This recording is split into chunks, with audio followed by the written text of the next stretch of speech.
안녕하세요. 크리스탈과 함께 책 읽는 시간입니다. 오늘 함께 하실 작품은 샬롯 브론테의 제인 에어입니다.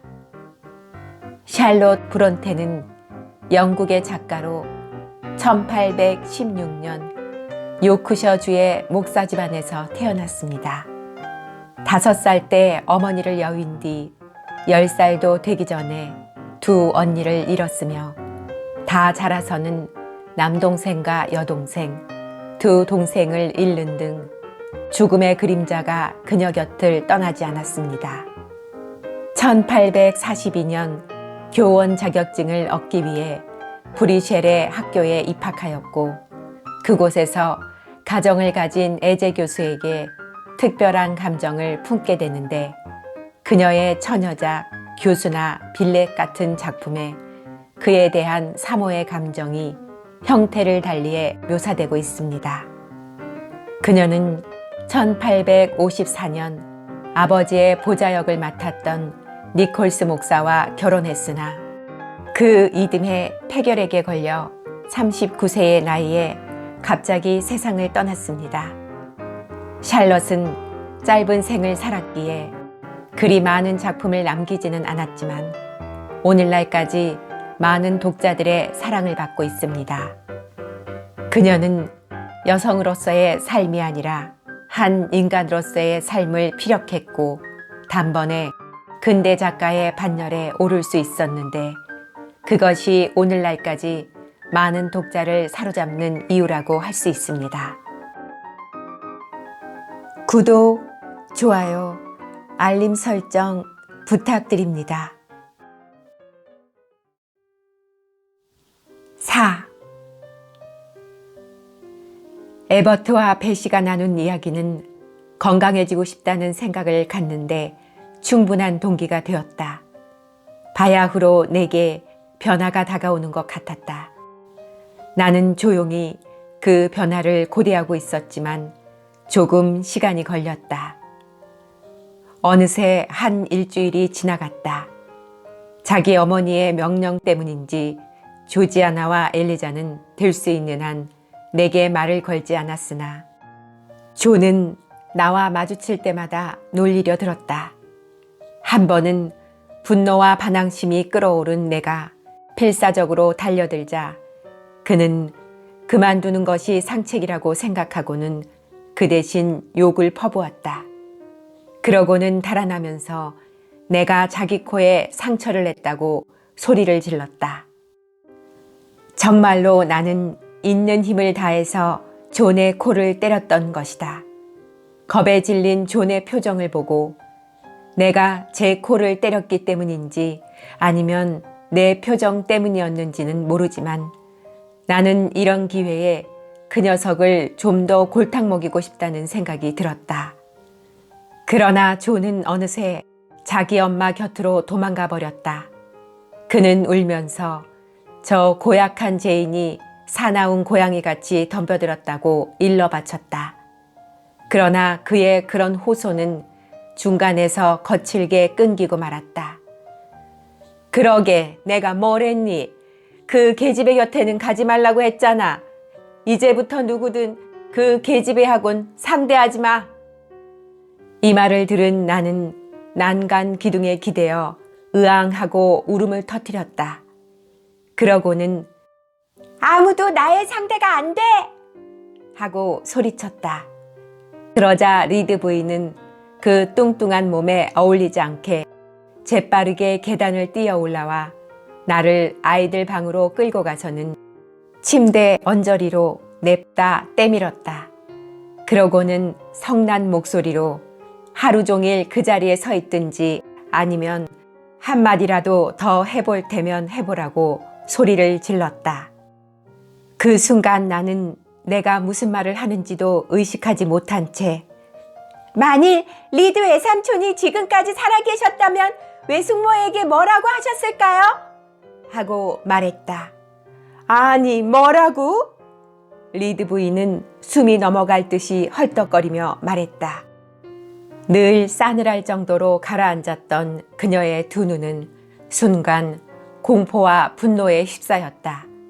그녀는 잡았던 팔을 놔주며 내 얼굴을 물끄러미 들여다보았다.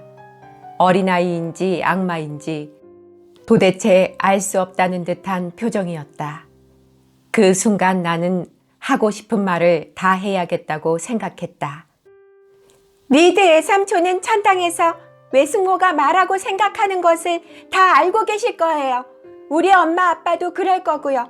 나를 온종일 붉은 방에 가둬놓은 것은 물론이고 내가 죽었으면 하고 속으로 바라는 것도 다 알고 계실 거예요.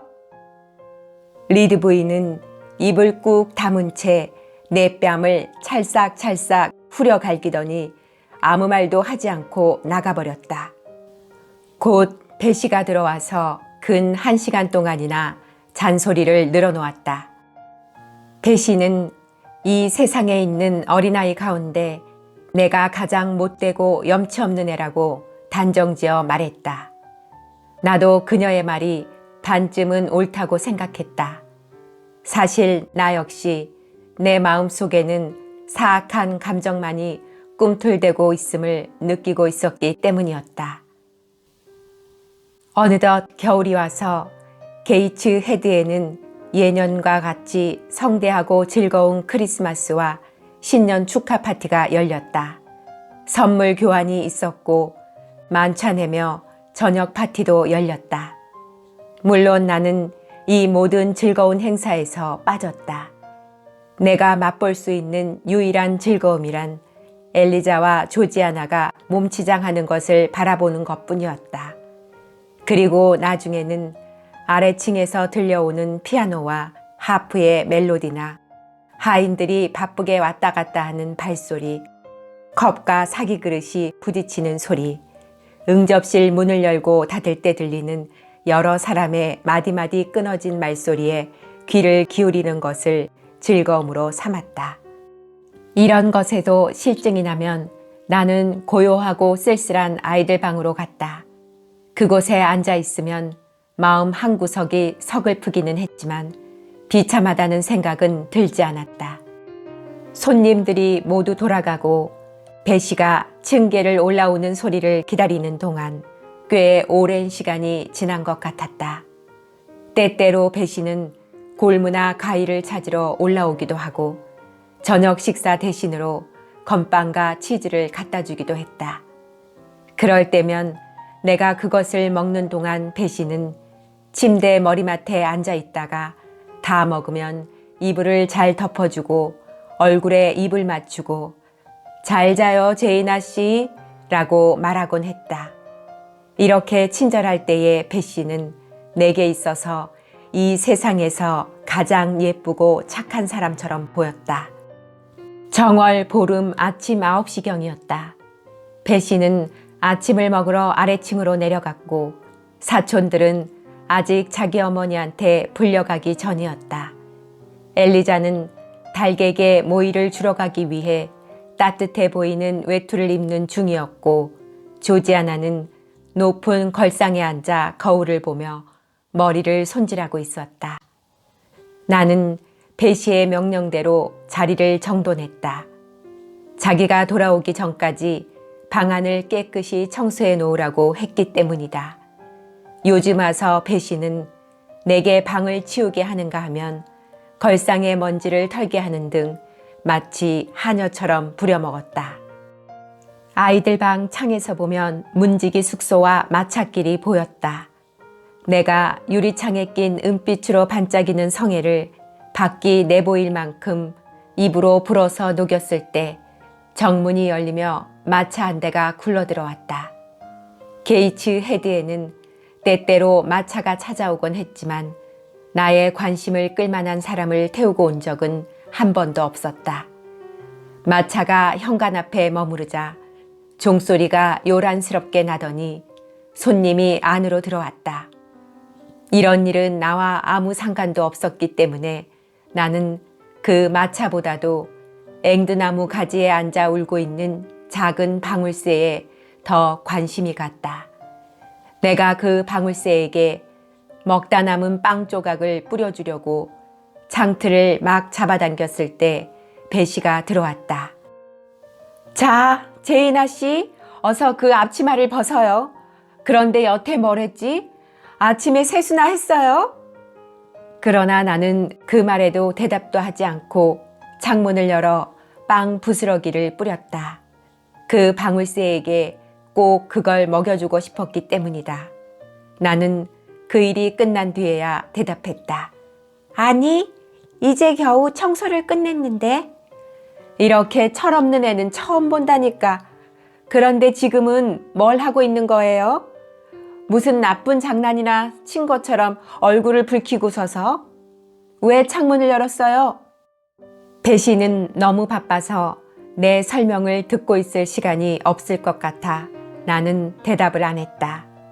그녀는 나를 세면대로 데리고 가서 세수를 시키고는 앞치마를 벗겨주었다. 그리고 층계 꼭대기로 서둘러 데리고 가더니 식당으로 곧바로 내려가 보라고 했다. 도대체 누가 나를 기다리고 있는지, 그리고 리드 부인도 같이 있는지 물어보고 싶었으나 배시는 금세 나가버렸다. 나는 요즘 거의 석 달 동안이나 리드 부인에게 불려간 적이 없었다. 너무 오랫동안 아이들 방에만 갇혀 있었기 때문에 내게는 어느새 식당과 응접실이 두려운 장소가 되어버렸다. 이윽고 나는 식당 문 바로 앞에 텅 빈 복도에 내려섰다. 방으로 다시 돌아가는 것도 무서웠고 객실로 들어가는 것 또한 무서웠다. 그 당시 나는 억울한 벌을 받을지도 모른다는 두려움 때문에 불쌍하리만큼 겁쟁이가 되어 있었다. 나는 가슴을 두근거리며 10여 분 동안이나 그대로 서 있었다. 그러다가 식당의 종이 갑자기 울리는 바람에 마음을 다잡았다. 아무래도 들어가지 않으면 안 되었다. 누가 나를 찾았을까? 나는 잘 열리지 않는 빡빡한 문고리를 두 손으로 돌리며 잠시 생각해 보았다. 손잡이가 돌려지고 문이 열렸다. 방 안에는 리드 부인과 웬 낯선 남자 한 사람이 앉아 있었다. 리드 부인은 항상 앉아 있는 난로 옆자리에서 가까이 오라는 눈짓을 했다. 내가 다가서자 부인은 그 낯선 남자에게 말했다. 제가 말씀드린 애가 바로 이 애입니다. 그러자 그 낯선 신사는 내가 서 있는 쪽으로 천천히 머리를 돌리며 말했다. 귀가 꽤 작군요. 몇 살이죠? 그는 무언가 알아내려는 듯이 번쩍이는 회색빛 눈으로 나를 유심히 살펴보았다. 10살이에요. 그래요? 그는 믿기지 않는다는 듯 나를 다시 찬찬히 뜯어보더니 곧 내게 물었다. 얘야, 이름이 뭐지? 제인 에어예요. 나는 대답을 하면서 고개를 들어 그를 똑바로 쳐다보았다. 그는 키가 큰 신사였지만 어딘지 좀 속이 좁아 보였다. 그래, 제이네요. 너는 착한 애냐? 나는 잠자코 있었다. 이에 대해 내 주변에 있는 사람들은 모두 정반대의 생각을 가지고 있었기 때문이다. 내 대답 대신 표정을 굳힌 리드 부인이 머리를 흔들면서 덧붙여 말했다. 그 얘기는 하지 않는 편이 좋을 거예요. 브로클러스트 선생님. 아, 그거 참 유감스러운 일이군요. 이 아이와 잠깐 얘기를 해봐야겠습니다. 그는 이렇게 말하며 리드 부인의 맞은편 안락의자에 앉았다. 자, 이리 온. 나는 카펫 위를 걸어갔다. 그는 자기 얼굴과 내 얼굴이 거의 같은 높이에 놓이게 나를 세웠다. 나는 말 안 듣는 아이가 제일 불쌍하더라. 특히 여자아이가 그럴 때는 더욱. 착하지 못한 어린아이가 죽으면 어디로 가는지 알고 있니? 나는 재빨리 대답했다. 지옥으로 가지요. 그래, 그럼 지옥이 어떤 곳인지 말해줄 수 있겠니? 사방에 불이 타고 있는 굴이지요. 그렇다면 너는 그 불구덩이에 떨어져 영원히 불에 타고 싶으냐? 아니, 싫어요. 그럼 어떻게 해야 하지? 나는 잠시 생각을 하다가 이렇게 대꾸했다. 그러나 그 대답은 전혀 엉뚱한 것이었다. 몸을 튼튼하게 해서 죽지 말아야 해요. 몸을 어떻게 튼튼하게 하지? 너보다도 더 어린 아이들이 날마다 죽어가는데 바로 이틀 전에 나는 5살밖에 안 된 어린애의 장례식을 집행했단다. 착한 애였는데 그 아이의 혼은 지금 천국에 있어. 혹시 내가 저 세상으로 불려간다고 해도 널 착한 애라고 생각할 사람은 아무도 없을걸? 지금 그의 오해를 풀어주어야 할 처지는 아니었으므로 나는 그의 커다란 발만 내려다보고 있었다. 그리고 한숨을 쉬며 어서 이 자리를 벗어났으면 하고 바랐다. 지금의 그 한숨이 내 진심에서 우러난 것이고 또 훌륭한 은인의 마음을 아프게 했던 내 잘못을 후회하는 것이라면 좋겠는데. 은인이라고? 모두들 리드 부인이 나의 은인이라고 하는데 그렇다면 은인은 정말 불쌍한 사람이야. 나는 마음속으로 중얼거렸다. 그는 다시 물었다. 기도는 아침 저녁으로 올리니?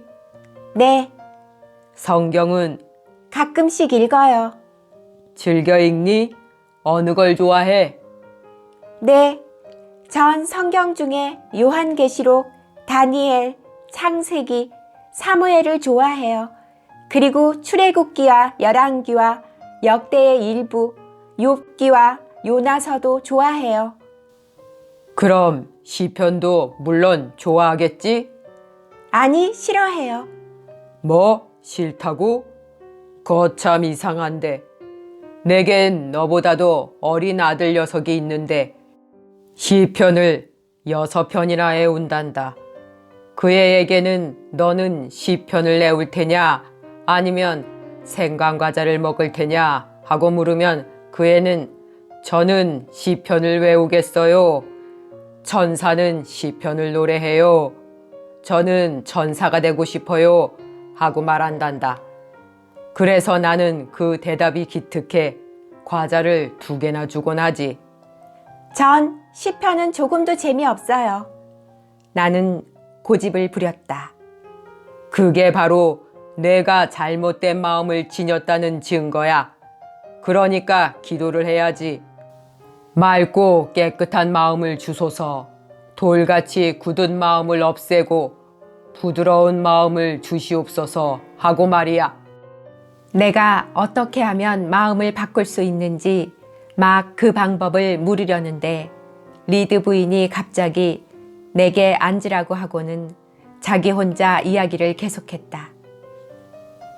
브로클허스트 선생님, 3주일 전에 제가 드린 편지에도 이 애는 제가 바라는 성품을 가지고 있지 않다고 말씀드렸습니다만 로드 학교에 입학시킨 후에 교장 선생님을 비롯한 다른 선생님들께서 엄하게 감독해 주시고 이 애의 가장 나쁜 거짓말하는 버릇을 고쳐주신다면 감사하겠습니다.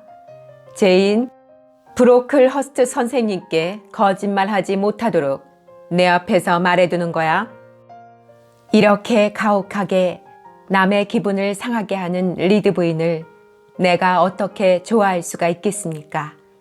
나는 브로클허스트 씨 앞에서 꼼짝없이 밉살스러운 거짓말쟁이가 된 것을 알았지만 그 누명을 씻기 위한 어떤 일도 할 수가 없었다. 아, 정말 어쩔 방법이 없구나. 그때 나는 울음이 터지려는 것을 참느라고 얼마나 애썼는지 모른다. 그리고 나의 슬프고도 분한 생각을 표현하는 몇 방울의 눈물을 급히 닦아버렸다. 거짓말 한다는 건 아이들로서는 어른들에게 귀여움을 받을 수 없는 가장 큰 결점이죠. 브로클허스트 씨가 말했다. 그런 거짓말쟁이들은 모두 불과 유황이 타고 있는 구덩이에서 괴로움을 당하게 되는 것입니다. 리드 부인, 템플 선생과 다른 선생들에게도 잘 말해서 저 아이를 엄하게 감독하도록 하겠습니다. 그러자 나의 은인인 리드 부인이 말했다. 이 아이의 장래에 알맞게 교육시켜 주시면 고맙겠어요. 좀 쓸모있고 겸손한 사람이 되도록 말입니다. 그리고 가능하다면 방학 중에도 늘 로드에 있게 해주십시오. 옳은 생각이십니다.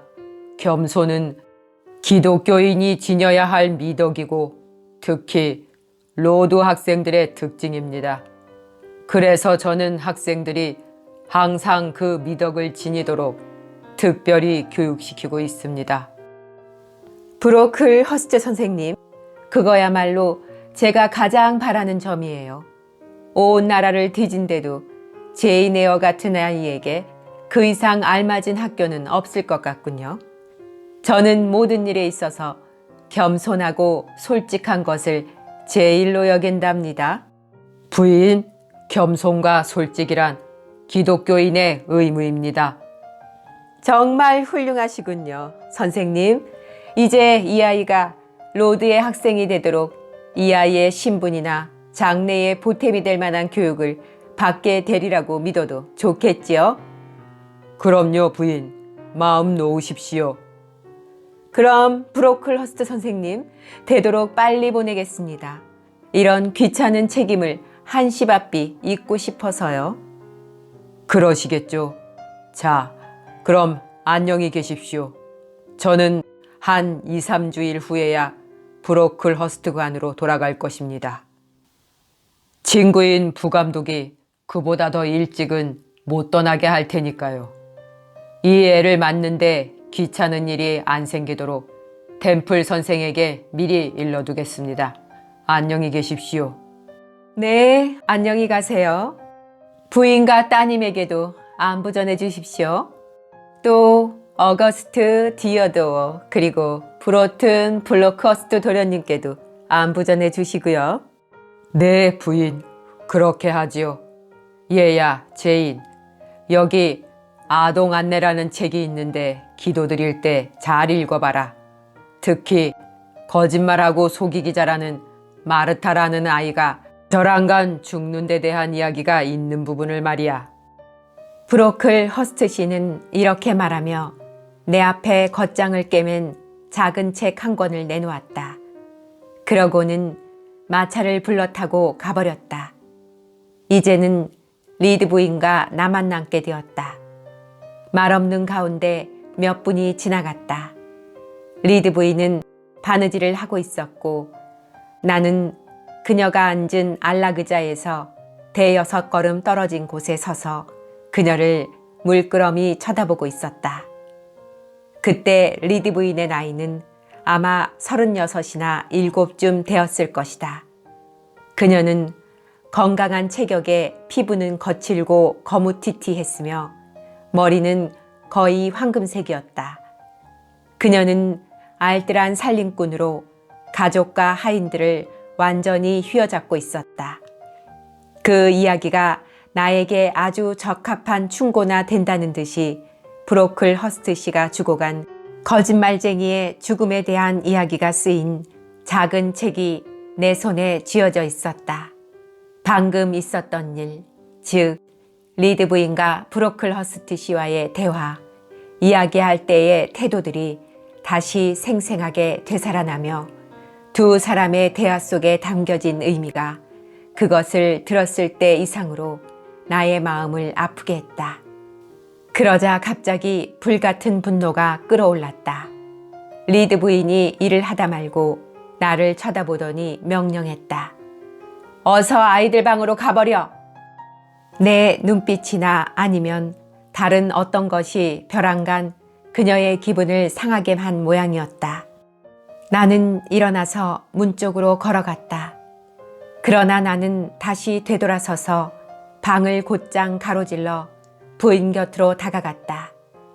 이제까지 너무 지나치게 짓밟혀 오기만 했으니까 이제야말로 잠자코 있을 수만은 없다는 생각이 들었다. 그래서 나는 온 힘을 모아 퉁명스럽게 쏘아붙였다. 저는 거짓말하지 않았어요. 만일 제가 거짓말을 잘하는 아이라면 당신 같은 사람을 사랑한다고 말했을 거예요. 그렇지만 저는 언제나 분명히 말할 수 있어요. 존 리드를 제외하면 이 세상에서 당신을 가장 싫어한다고. 이런 거짓말쟁이에 대해서 쓴 책은 당신 딸인 조지아나에게나 주세요. 거짓말은 조지아나가 더 잘하니까 말이에요. 리드 부인은 그때까지도 일감에서 손을 떼지 않고 얼음장처럼 차가운 눈빛으로 나를 쏘아보고 있었다. 이제 더 할 말 없니? 하고 그녀는 물었다. 이렇게 물을 때의 그 눈, 그 음성은 나를 도저히 참을 수 없는 흥분으로 몰아넣었다. 당신 같은 사람과 한 핏줄이 아니라는 것이 얼마나 다행스러운지 몰라요. 이제 다시는 당신을 외숙모라고 부르지 않을 거예요. 제가 어른이 된 후에라도 절대로 만나러 오지 않을 거예요. 그리고 누군가가 제게 당신을 얼마나 사랑했느냐고 물으면, 또 어떻게 대해주더냐고 물으면 생각만 해도 지긋지긋할 정도라고 말할 거예요. 제인, 아니 어떻게 감히 그따위 말을 짓거릴 수가 있지? 어떻게 감이라니요? 리드 부인, 그것이 사실이 아니던가요? 당신은 제가 감정도 없는 사람인 줄 아시나 본데 사실은 그렇지 않아요. 저는 사랑이나 따뜻한 마음씨가 그리워요. 저는 당신이 저를 붉은 방에 가두었던 일을 죽을 때까지 안 잊어버릴 거예요. 잘 모르는 사람들은 당신 보고 착한 여자라고 하겠지만 사실은 아주 못됐고 동정심 없는 차가운 여자예요. 당신이야말로 사람을 속이는 거예요. 이 말을 미처 끝내기도 전에 내 가슴은 여지껏 느껴보지 못한 자유와 승리감에 터질 듯 했다. 마치 눈에 보이지 않던 구속이 풀리고 생각지도 않았던 자유 속으로 뛰쳐나간 것 같았다. 리드 부인은 몹시 놀랐는지 일감이 무릎에서 떨어진 것도 모르고 몸을 옆으로 흔들면서 곧 울음을 터뜨릴 것처럼 얼굴을 찡그렸다. 얘야, 제인, 너는 오해를 하고 있는 거야. 도대체 어떻게 된 일이지? 왜 그렇게 벌벌 떨고 있니? 물 좀 마시련? 필요 없어요. 그러면 뭐 가지고 싶은 건 없니? 난 정말 너와 친구가 되었으면 하는데. 싫어요. 당신은 브로클 허스트 씨에게 제가 성질이 못됐고 거짓말하는 고약한 버릇이 있다고 말했잖아요. 그러니까 저는 로드에 있는 사람들에게 당신이 어떤 사람이며 또 어떤 일을 하곤 했다는 것을 사실 그대로 알리고 말 거예요. 제인, 너는 어리기 때문에 잘 모를 거야. 그렇지만 어린애들의 나쁜 버릇은 바로잡아줘야 한단다. 나는 거칠게 소리쳤다. 저의 나쁜 점은 거짓말하는 것이 아니에요. 하지만 제인, 너는 걸핏하면 화를 내잖아. 그걸 알아야지. 자, 어서 방으로 가거라. 착하지? 그리고 한숨 푹 자거라. 미안하지만 저는 착한 애가 못 돼요. 잠도 안 오고요. 딴소리 마시고 어서 학교나 보내주세요. 전 이 집에 한시도 더 머물러 있고 싶지 않아요. 정말이지, 하루라도 빨리 보내야겠어. 리드 부인은 한숨 섞인 목소리로 중얼거렸다. 잠시 후 그녀는 급히 일감을 챙겨가지고 방을 나가버렸다. 나는 그 방에 혼자 남겨졌다. 나는 승리자였다. 그것은 이제껏 싸웠던 가운데서 가장 치열한 전쟁이었다. 그리고 처음으로 얻어낸 승리이기도 했다. 나는 브로클 허스트 씨가 서 있던 카페 뒤에 잠시 서 있었다. 그렇게 서서 승리자의 고독을 즐겼다. 잠시 후 나는 식당 유리문을 열고 숲으로 나갔다. 햇살이나 바람에도 녹지 않는 흰 서리가 그대로 정원을 덮고 있었다. 나는 옷깃으로 머리와 팔을 감싸고 숲길을 거닐었다. 이때 갑자기 제이나 씨, 점심 먹어요. 어디로 갔지? 하는 소리가 들렸다. 나는 배씨라는 걸 알고 있었지만 그 자리에서 꼼짝도 하지 않았다. 그녀는 재빠른 걸음으로 오솔길을 가로질러 왔다. 이 말썽꾸러기, 왜 부르는데도 안 오는 거예요? 리드 부인과의 싸움에서 승리한 지금의 내게 사실 배시의 일시적인 노여움쯤은 별게 아니었다. 나는 두 팔로 살며시 그녀를 껴안으며 배시, 그렇게 야단치지 마 하고 말했다. 그러자 그녀는 나를 내려다보며 말했다. 제이나 씨는 참 이상해요. 가끔 어린애답지 않게 엉뚱한 생각을 하곤 하니 통 종잡을 수가 없단 말이야. 그런데 학교에 가게 됐다지요? 나는 고개를 끄덕였다. 제이나 씨는 나와 헤어지는 것이 섭섭하지 않아요? 배 씨가 뭐 내 생각을 그렇게 했나? 날마다 야단만 치면서.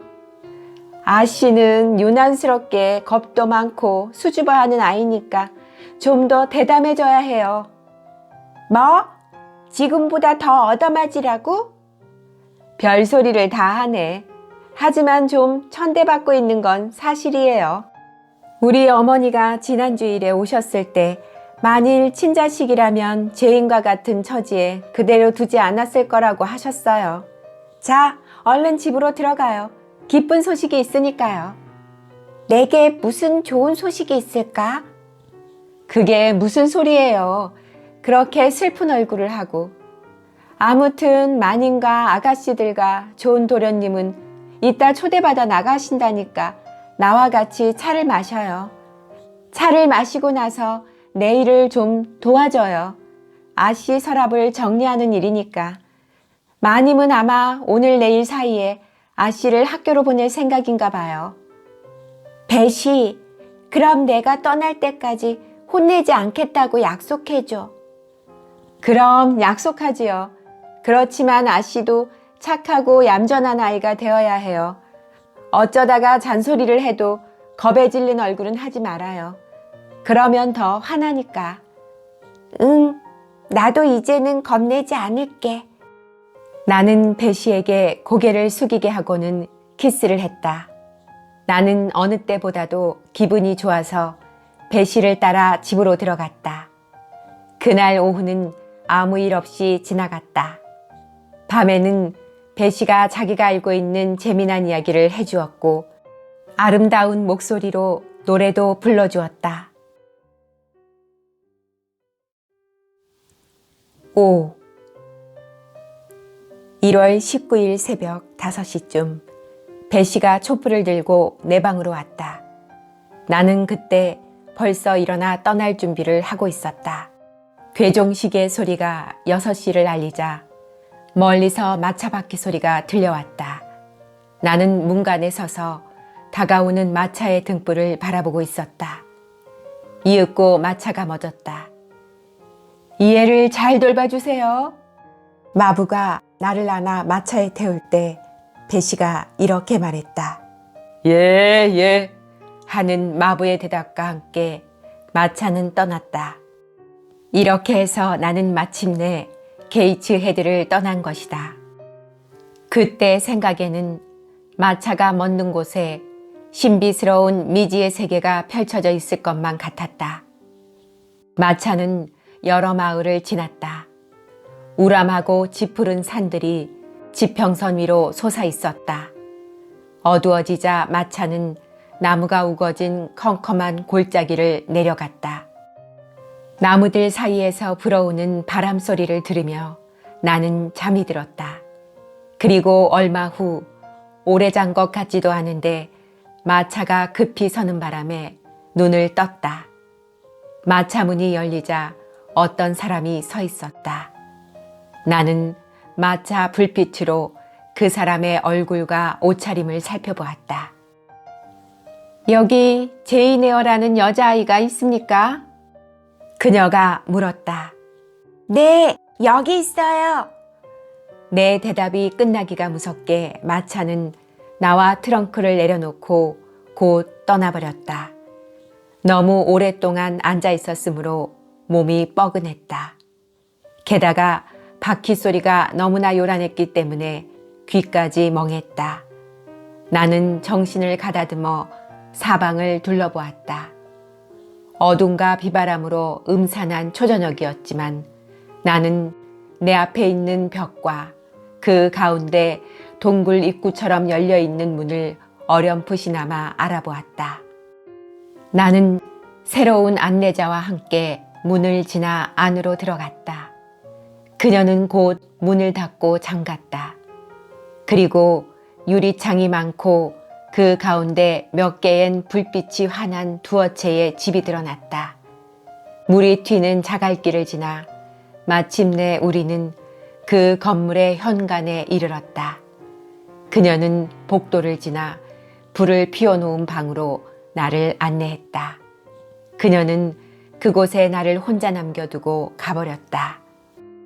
방 안에 촛불은 켜있지 않았으나 희미한 난로빛으로 도배한 벽과 카펫을 깐 마루, 그리고 커튼과 번들거리는 가구들을 볼 수 있었다.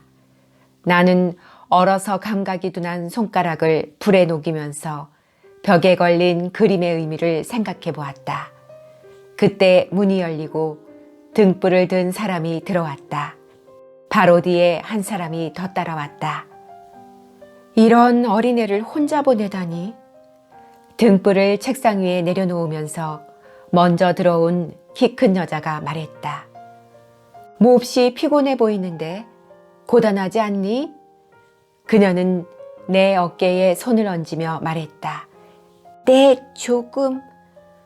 그리고 물론 배도 고플 테지. 미스 밀러, 잠들기 전에 뭐 좀 먹을 것 좀 갖다 줘요. 이렇게 부모님을 떠나 학교에 들어온 건 처음이겠지? 내가 부모가 안 계시다고 말하자 그녀는 언제 돌아가셨느냐고 물었다. 그리고 나이는 몇 살이냐? 글을 읽고 쓸 줄 아느냐? 바느질을 할 수 있느냐고 물었다. 그러면서 그녀는 손가락으로 내 뺨을 가볍게 어루만졌다. 부디 착한 아이가 되어라. 이렇게 말하고 그녀는 나를 미스 밀러와 함께 내보냈다. 방에 남은 여자는 28이나 9 정도 되어 보였고 나와 함께 나온 여자는 그보다 서너 살 더 어려 보였다. 나에게 말을 건넸던 여자의 목소리와 모습과 태도는 내 기억 속에 깊은 인상을 주었다. 미스 밀러는 그녀보다 훨씬 평범하고 고생에 찌든 얼굴이었다. 그러나 혈색은 좋았다. 그녀는 늘 바쁜 일에 쫓기는 사람처럼 걸음걸이와 동작이 분주했다. 후에 그가 조교사라는 것을 알았지만 그때는 정말 그렇게 보였다. 나는 그녀의 안내로 천장 높이가 고르지 않은 커다란 건물 안을 이 방에서 저 방으로 또 복도에서 복도로 지나갔다. 잠시 후 우리는 음침한 복도를 지나 넓고 길다란 방으로 들어갔다. 그 방에는 9살이나 10살 정도부터 20살쯤 되어 보이는 여자아이들이 테이블 주위에 둘러앉아 있었다. 그 수는 실제 80명이 못 되었지만 희미한 촛불 아래서 보니 셀 수 없을 정도로 많아 보였다. 그들은 모두 일정한 모양의 이상한 모직 양복을 입고 배로 만든 긴 앞치마를 두르고 있었다. 미스 밀러는 나에게 문 가까이에 있는 긴 의자에 앉으라고 손짓을 하고는 자신은 방 구석으로 걸어가 이렇게 외쳤다. 반장, 어서 교과서를 치워요. 그러자 키가 큰 4명의 학생이 각자 테이블에서 일어나 돌아가며 책을 걷었다. 다시 밀러 선생이 명령했다. 반장, 가서 저녁 식사 쟁반을 가져와요. 키가 큰 학생들이 교실을 나갔다. 잠시 후 그들은 물주전자와 찻잔이 놓인 쟁반을 들고 들어왔다. 이윽고 식사가 시작되었다. 하지만 나는 흥분과 여행에서 얻은 피로 때문인지 물만 마시고 말았다. 식사가 끝나자 밀러 선생이 기도문을 외웠다. 그리고 나서 학생들은 2사람씩 열을 지어 2층으로 올라갔다. 이때 나는 몹시 피곤했기 때문에 침실이 어떻게 생겼는지도 알아볼 틈이 없었다. 그저 그 방도 교실처럼 꽤 길다는 것밖에 생각나지 않았다. 그날 밤 나는 밀러 선생과 함께 자도록 되어 있었기 때문에 그녀는 내가 옷 벗는 것을 도와주었다.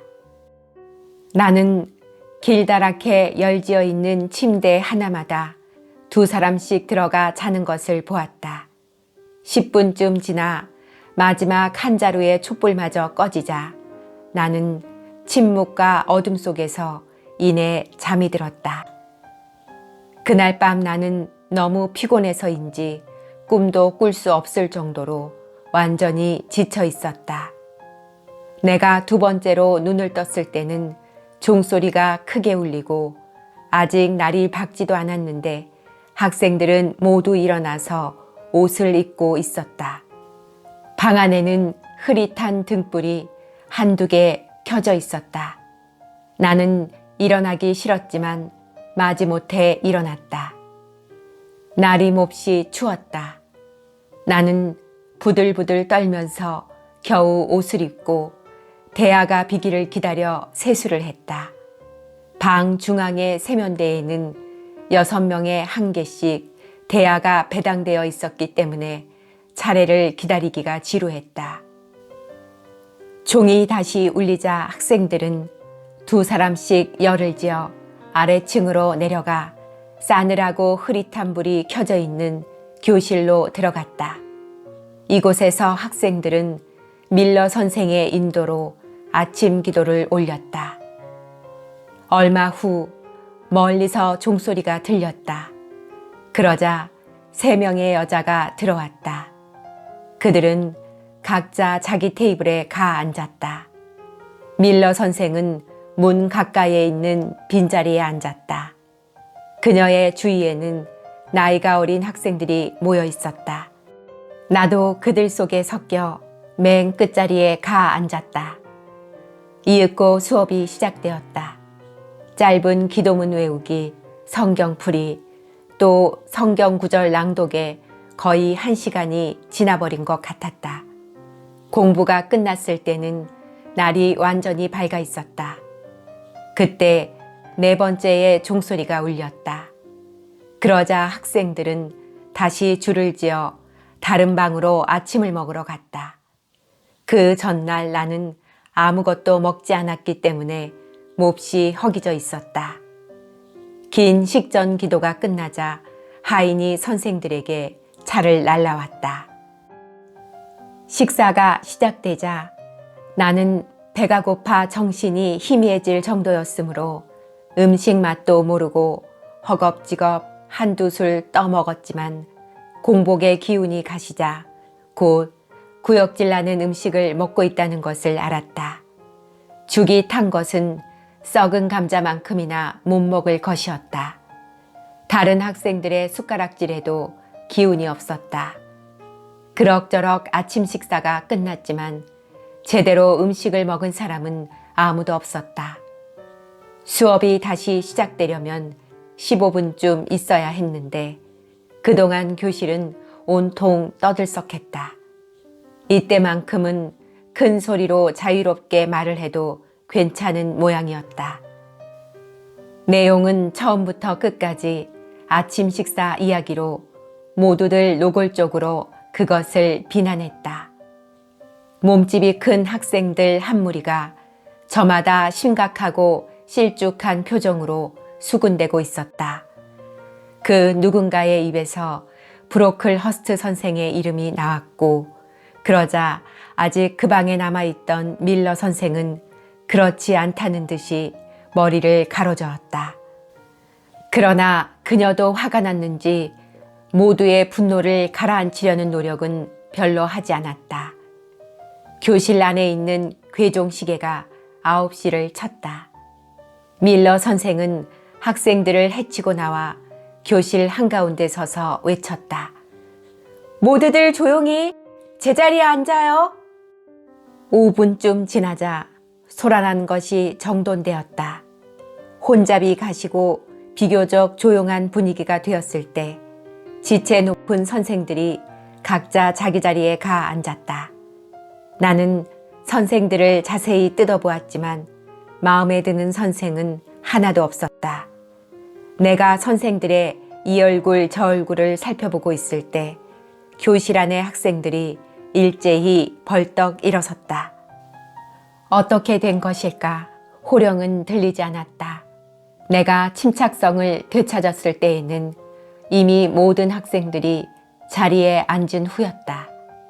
그러나 모두의 눈이 한 곳으로 쏠려 있었기 때문에 내 눈길도 그 방향을 좇았다. 나는 그때 어젯밤 나를 맞아준 그분을 보았다. 그녀는 긴 교실 한쪽 끝에 있는 난로 옆에 서서 엄숙한 표정으로 두 줄로 선 학생들을 둘러보고 있었다. 밀러 선생이 그녀에게 무엇인가 물을 것이 있는 듯 가까이 갔다. 이내 자기 자리로 돌아온 밀러 선생이 큰 소리로 말했다. 제1반 반장, 지구이를 가져와요. 반장이 지구이를 가지러 간 사이에 그 여자는 천천히 교실 위쪽으로 걸어갔다. 나는 그녀의 뒷모습을 바라보면서 감탄 섞인 외경심에 사로잡혔다. 그녀는 키가 크고 몸매가 아름다웠으며 상냥한 갈색 눈과 그린 듯한 눈썹은 넓은 이마의 하얀 빛을 두드러지게 해주었다. 로드 학교의 주임 선생이었다. 주임 선생은 테이블 위에 놓인 한 쌍의 지구이 앞에 앉아서 상급반 학생들을 상대로 지리 수업을 시작했다. 그동안에 하급반 학생들도 각기 다른 선생들에게 불려가 역사, 문법과 암송, 그리고 산술과 글쓰기 공부를 계속했다. 마침내 괴종시계가 12시를 알렸다. 그러자 주임 선생은 자리에서 일어나 학생들을 향해 이야기를 시작했다. 여러분에게 할 말이 있습니다. 수업이 끝나자마자 몹시 소란스러워지기 시작했지만 그녀의 목소리로 인해 다시 조용해졌다. 아마 여러분은 오늘 아침 식사를 제대로 못했을 거예요. 모두 배가 고플 줄 압니다. 그래서 저는 여러분에게 빵과 치즈를 주도록 시켰습니다. 그녀는 다른 선생들이 놀란 눈으로 쳐다보자 이 일은 내가 책임지고 하는 것입니다. 하고 근엄한 목소리로 말했다. 그러고는 곧 교실 밖으로 나가버렸다. 잠시 후 치즈 바른 빵이 날라져 왔을 때 모든 학생들의 기쁨은 이루 말할 수가 없었다. 빵을 먹고 나자 교정으로 하는 명령이 내려졌다. 저마다 물들인 옥양목 끈이 달려있는 성긴 밀짚 모자를 쓰고 회색 외투를 입었다. 나도 그들과 같은 모양으로 차리고 밖으로 나갔다. 운동장은 꽤 넓었지만 교정 밖을 전혀 내다볼 수 없을 만큼 높은 담으로 둘러싸여 있었다. 발걸음을 멈추고 주위를 살펴보며 나는 몸을 떨었다. 야외 운동을 하기에는 너무 추운 날씨였다. 비가 내리는 것은 아니었으나 조용히 퍼지는 안개로 인해 주위가 컴컴했고 땅은 어제 내린 비로 질척질척했다. 그러나 건강한 아이들은 운동장을 뛰어다니며 활발하게 운동을 하고 있었다. 아직 나는 누구와도 이야기를 해보지 않았고 또 아무도 나를 관심 있게 보는 것 같지 않아 외로운 기분으로 서 있었지만 이런 기분에는 꽤 익숙해져 있었기 때문에 별로 신경 쓰지 않았다. 나는 베란다 기둥에 기대어 회색 외투를 잔뜩 여민 채 살을 애는 듯한 추위와 배고픔을 잊어버리려고 밖을 내다보며 생각에 잠기기도 했다. 나는 수녀원 비슷한 정원과 교사를 바라보았다. 건물은 컸지만 그중 반은 잿빛의 낡은 건물이었다. 현관이 석판에는 다음과 같은 글이 새겨져 있었다. 로드 학원, 서기 XX년, 이 지역에 사는 브로클 허스트 가문의 나오미 브로클 허스트에 의하여 재건되다. 너희도 이와 같이 너희의 빛을 사람들 앞에 비추어 그들이 너희의 착한 행실을 보고 하늘에 계신 아버지를 찬양하게 하여라. 마태복음 5장 16절. 나는 이 글을 되풀이해서 읽었다. 아무리 읽어도 그 뜻을 알 수가 없어서 이 말에 대한 설명을 들어야겠다고 생각했다. 바로 그때 내 뒤에서 기침 소리가 들리기에 머리를 돌려 뒤를 돌아보았더니 한 소녀가 가까운 돌벤치에 앉아 있었다. 그녀는 고개를 숙이고 앉아서 열심히 책을 읽고 있었다. 나는 그녀가 책장을 넘기면서 무심코 고개를 들었을 때 말을 건넸다. 그 책 재미있니? 응, 꽤 재미있어. 무슨 얘기를 쓴 건데? 나는 치근치근할 정도로 캐물었다. 그러자 그녀는 나에게 말없이 책을 건네주었다. 나는 그 책을 잠깐 들여다보고서 제목에 비해 이야기는 별로 재미없을 것이라고 생각했다. 나는 그녀에게 책을 돌려주면서 다시 물었다. 저 문이 돌 위에 새겨져 있는 말이 무슨 뜻인지 가르쳐 줄래? 로드 학원이란 무슨 말이지? 바로 이 학교야.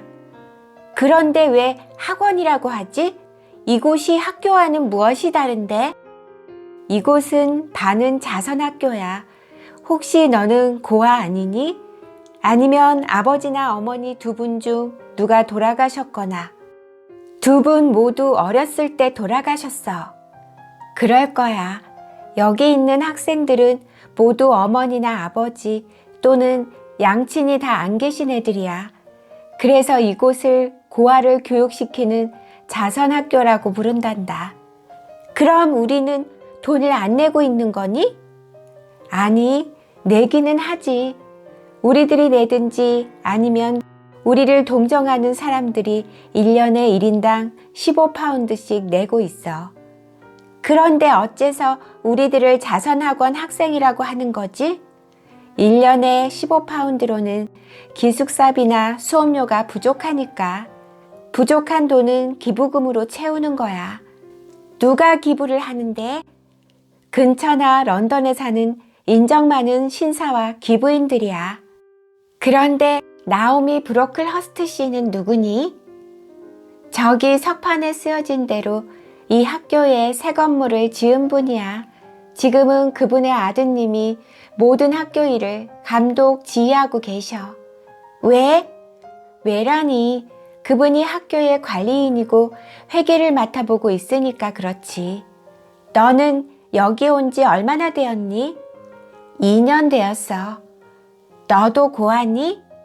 아버지만 계셔. 여기에 있는 게 좋아? 너는 묻는 것도 꽤 많구나. 그만하면 됐잖아. 난 이제 책 좀 읽어야겠다. 그녀는 귀찮다는 듯이 말을 끊었다.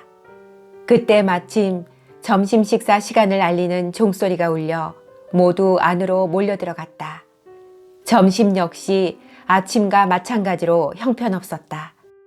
질 나쁜 감자와 상한 고기 부스러기를 넣고 끓인 스프와 밥이 각자에게 나누어졌다. 나는 겨우 몇 숟가락 떠먹고 나서는 마음속으로 왜 식사가 한결같이 이 모양일까? 하고 생각했다. 식사가 끝나자 우리는 곧 교실로 돌아갔고 다시 시작된 공부는 5시까지 계속되었다. 그날 오후 수업 도중 베란다에서 나와 이야기를 나누었던 그 소녀가 역사 시간에 스케처드 선생에게 꾸중을 듣고 교실 한복판에서 벌을 쳤다. 나로서는 그런 벌이 가장 부끄러울 것이라고 생각했지만 그녀는 놀랍게도 울지도 않고 얼굴도 붉히지 않은 채 태연하게 서 있었다. 어쩌면 그렇게 침착하게 견딜 수 있는지 이해할 수가 없었다. 오후 5시가 지나자 또 식사를 했다. 작은 잔에 든 커피와 누런 빵 반쪽이었다. 나는 허겁지겁 빵을 먹고 커피를 마셨다. 하지만 여전히 배가 고팠다.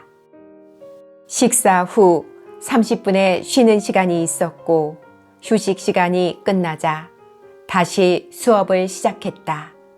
그러고는 물 한 잔에 귀리과자 한 조각, 기도, 그리고 취침. 이것이 로드 학원에서의 첫날 일과의 전부였다.